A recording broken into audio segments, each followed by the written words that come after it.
Kayleigh, I want to bring you in. Kayleigh McEnany, the co-host of Outnumbered and the former White House press secretary.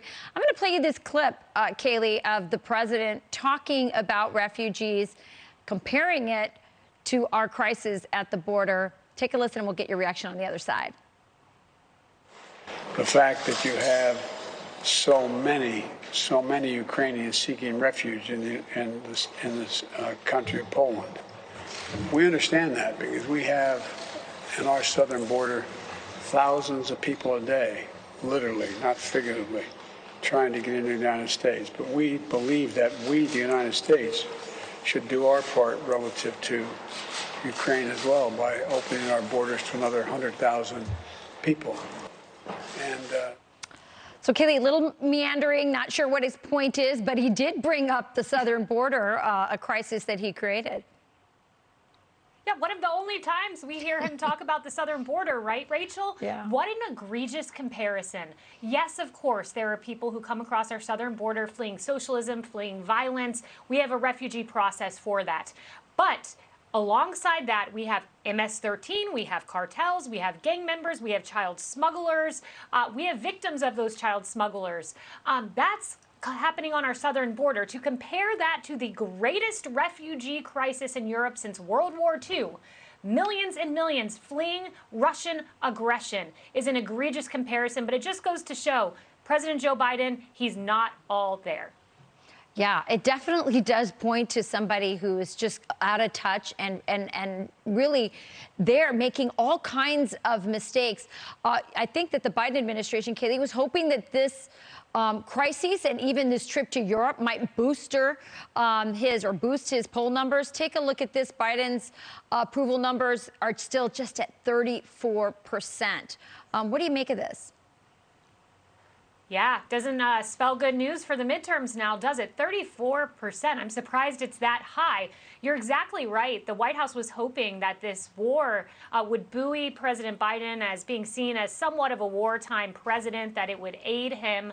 I'm not suggesting they were hoping for the war, but suggesting, in fact, that it would be used to boost his leadership image. Hasn't worked. It's not going to work, Rachel. Just review his trip to Europe. What has happened? He said sanctions were not meant to deter. His entire administration has contradicted him on that point. He said that he is hoping to increase and disseminate food shortages.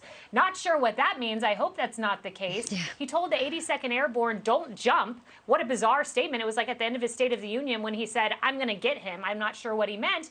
And then the worst blunder, I think, of his presidency was suggesting that American troops were going to get involved in what is happening in Ukraine. The White House butted that immediately with the reporter Andrew Feinberg. But to make that kind of statement, even if it's a blunder or a gaffe, really dangerous when we're dealing with a nuclear power. Yeah. So was him telling Russia that, you know, the response by the Americans would depend on if it was a minor incursion or not before Exactly. Russia went into Ukraine. Terrible stuff.